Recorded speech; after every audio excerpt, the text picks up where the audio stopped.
is Rosheeda Russell. I'm a native of the Turks and Caicos Islands, originally from the island of South Caicos. I am one who's here to tell my story of my bariatric procedure that I did a year ago in 2019, July, 2018, sorry, the years go so fast. 2018 in July, I had the bariatric gastric sleeve procedure done. And I must say, since I've done the procedure, I've lost 160 pounds the last time I checked in, and I feel much better. I do think it's something that has really improved my quality of life, the way I move around, the way I interact at home and at work.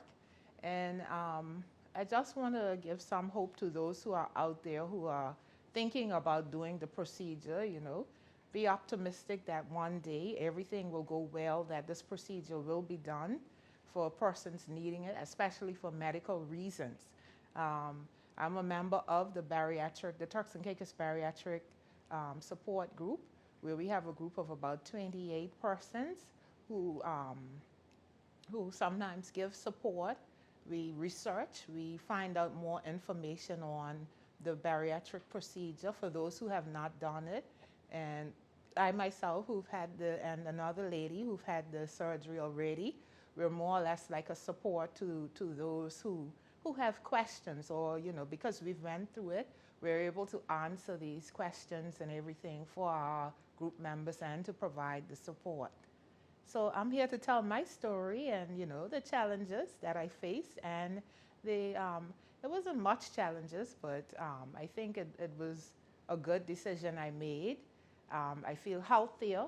I've lost weight, and I'm feeling much better. After the surgery, your whole eating habits change, your way of life change. It's a total different way of life.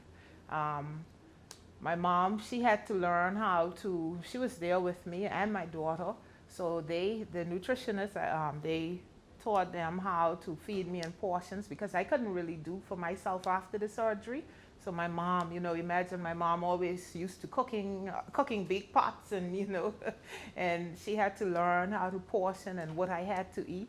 I had to learn what to eat. And after the surgery, remember, you can't eat too much. You can't eat solid foods at all. You'll be on a liquid and soft food diet. The nutritionist will guide you as to what you should be eating. It's practically liquids and soft foods. As you heal, as your body heals, then they will give you the stages. Like, you will be able to eat stuff like tuna salads and egg. Egg is is a big part of the after diet, because egg is high in protein, a lot of chicken, you eat a lot of fish, and they will tell you, what to have. And you will have your challenges. You have to remember that you have to eat in small portions. You have to chew your food slowly. You have to eat certain times of the day. Breakfast, it's very important. They do tell you, make sure you have your breakfast. A lot of people, when they're dieting, they don't like to, they would say, oh, I'd go all day. I'm not eating, No, it's wrong. Your body will actually store more fat if you don't eat for the whole day and you just wait until later to eat. One, it's wrong because you're running your body all day off of fumes. It's not healthy. Two, eating late in the evening, that's when you're winding down. It's not a good time to eat, because you're going to bed and you're going to put on all of that weight, what you ate. So you have to remember to portion yourself. Eat breakfast. Breakfast is important. Have your snack. Eat your lunch. You eat more, but you eat healthier. More greens, more fruits, and more healthy snacks. And even up to now, I eat like that. Although I like to cook, I love to cook and feed people, but I am cautious of what I eat.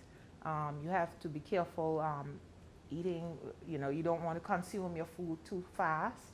You'll eat really slow. Drink a lot of water, because you can face dehydration if you don't drink a lot of water.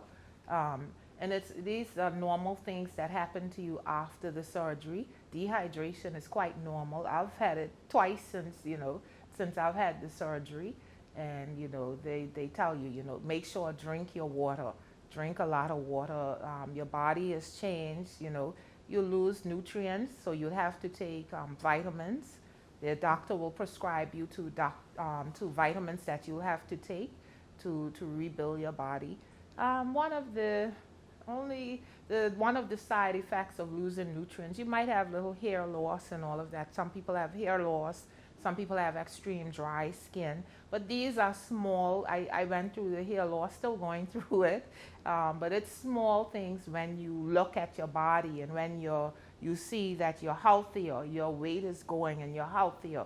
Your blood, for those who have blood pressure, for those who have diabetes, those things tend to decrease, and you don't even, who cares if you lose a little bit of hair, but you will get it back as your body gets used to it. This is my first year afterwards, so my body is probably getting used to it now, so eventually I'm bouncing back. So you don't really look at those things. With since I did the surgery, I've lost 160 pounds or probably more, because I haven't weighed in as yet. I faced the challenge of the flabby skin, and I always laugh with my friends. I say, oh, I'm flabby, I have the flabby skin. But that's okay. You don't, those are things when you're healthy, it's okay. A little flabby skin, you don't worry about that. So a little exercise, you can always have skin toning, and those who want to be extreme, they can do, the skin augmentation surgeries, So, those are small things. Your lifestyle change, you lose the weight, and in the first, I'd say in the first 6 months, you lose the weight really rapid. As to a year after, a year, sometimes you can reach a plateau where you don't fall off, drop the weight as fast as you first began. So then, you have to eat healthier, because remember, after a year, you're on solid foods. Like you can eat meat, you can eat your steak, you can eat whatever meat you want, but you'd have it more with vegetables, and so you're almost graduating from the soft food. So you kind of get on a plateau where it's kind of a challenge, but you'll get there. And if you exercising is very important. I don't exercise currently because of a medical reason still.